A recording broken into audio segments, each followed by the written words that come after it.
Hi, so as you can tell from the title, I do have a bit of a problem with subscription boxes.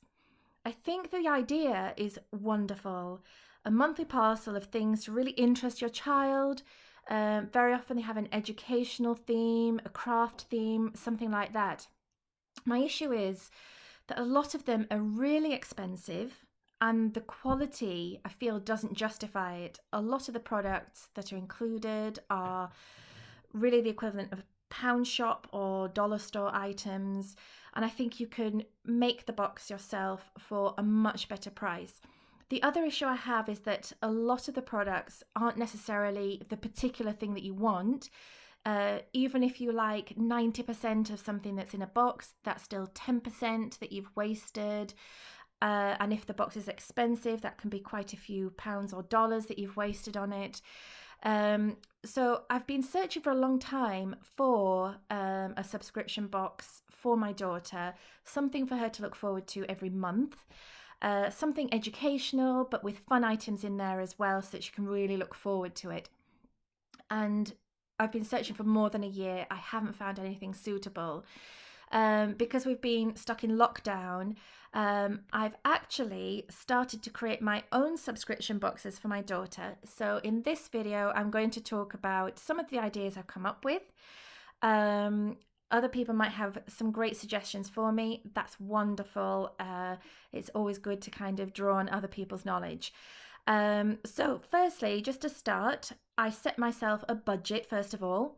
So an important thing to me is keeping to a very strict budget. I'm a low-income household, but I do take things like education very seriously, so I am happy to spend some money on it.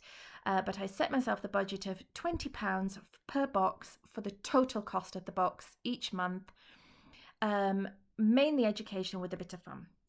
So my daughter's 7 years old. I'm really trying to get her reading at the moment. So at the moment, the box has a very reading heavy theme.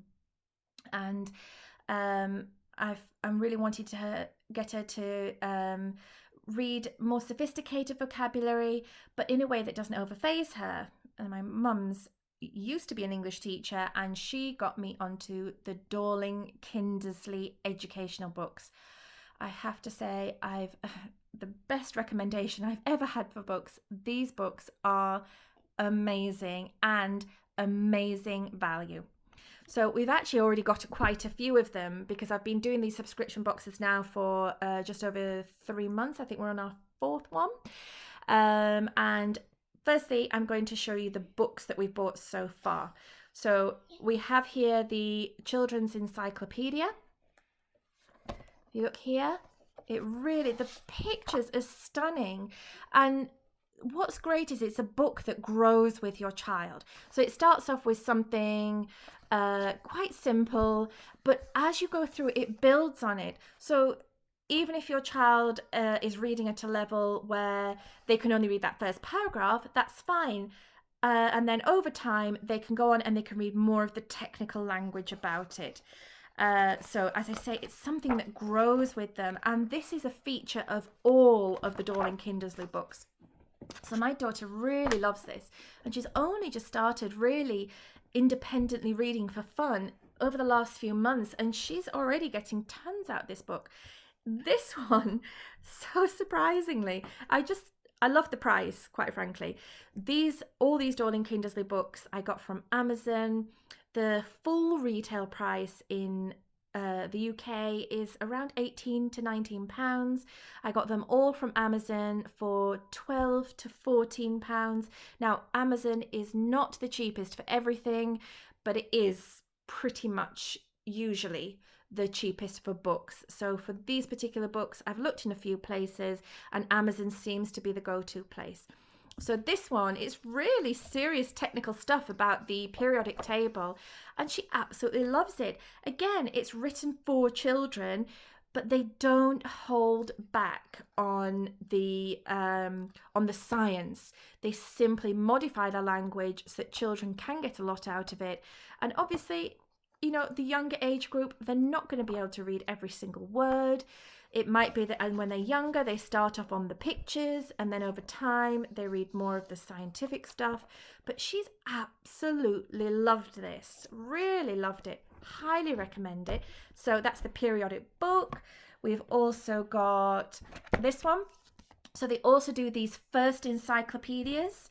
So these are designed for the younger age group. I don't think I would necessarily get these again, because I think the slightly older encyclopedias do work brilliantly. But yes, in terms of reading, age 6 to 10, primary school, elementary school age, these are absolutely perfect in terms of reading. Again, wonderfully colourful. We've also got this one, the Knowledge Encyclopedia of the Animal Kingdom. Again, just stunning pictures.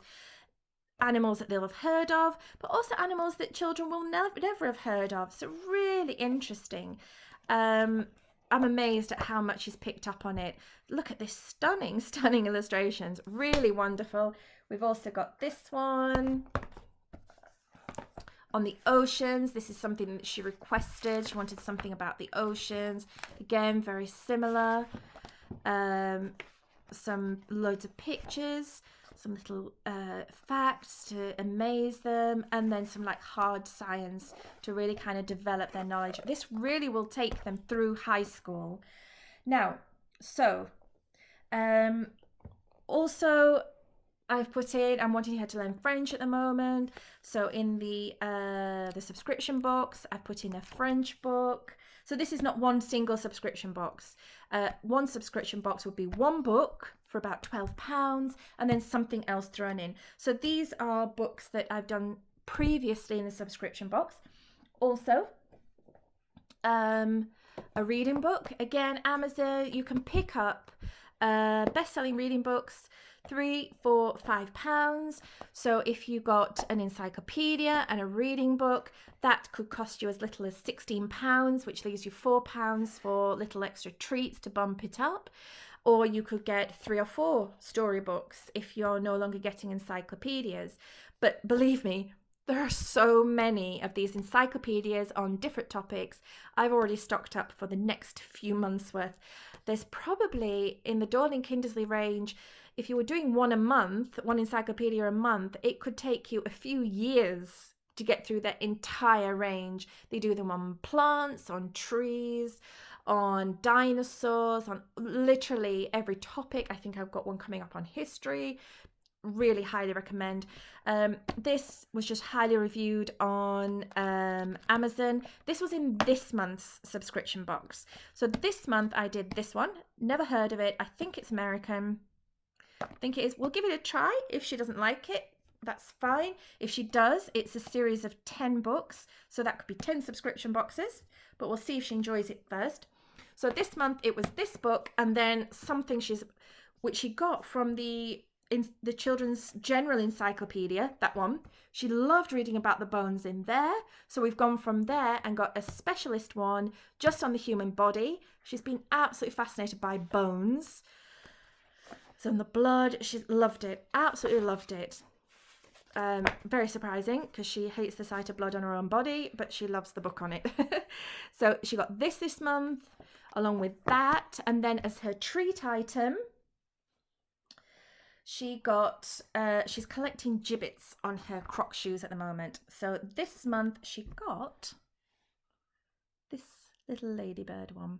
And these have been treats for previous month's subscription boxes. They cost about £2 each. These are official Crocs gibbets ones. I'm sure you can get cheaper ones that are not official, but there, the 3 items there, so £2, I think it was £4, that might have been £14, that one, so 14, 18, £20, a very book heavy one. That you don't have to spend it all on books. Maybe you could get one book, you could get some craft items. Like I said, I don't think Amazon is the cheapest for things like that. I think Poundland or Dollar Store, you can pick up some great craft things. Not everything is great in there, but if you really look around, you can pick up fantastic pencils, paints, a pack of paper, and do it for much cheaper. Whereas in a craft box, you might get a couple of sheets of paper, a small pot of paint, whereas for the same money, you could get big tubs of paint and a pack of paintbrushes and a paint tray and several packs of paper. I really think it's cheaper to do it yourself. Next month, this month I just gave it to her in a bag. Next month I'm going to invest in a big colourful box and some coloured paper that I can put in so she can rummage around in and get the things out of. Got some other things that she's had previously. Like a hairband. So it's really going to depend on your child and kind of what does it for them, what would make them excited. My daughter, she would be thrilled genuinely if she got a nice pair of socks. So something like that, an item of clothing, something that even that they need, you can hold off on it, buy it and then put it in a subscription box for them. Next week, my daughter's got a jumper to look forward to, so it doesn't just have to be educational things, it can be something just practical. I prefer to keep it practical, so it's not wasted, it's something that's used. We really all should be trying to be useful in the things that we buy, not being silly about it. We don't have to cut back, we don't want the economy to fail or anything, but just to be a bit more mindful about the things that we buy. Having said that, this is also an item. This is a sweet little bunny keyring. Now they sell these on Amazon for £9 or £10. We got this from our local market, £3. Okay, it's identical to the ones on Amazon. It's a little bit ruffled. She was slept with it last night. £3. Okay, that could be a sweet little item in a box. This one, a pencil case. You could get something like this. We also go, I highly recommend if you're in the UK, Wilko.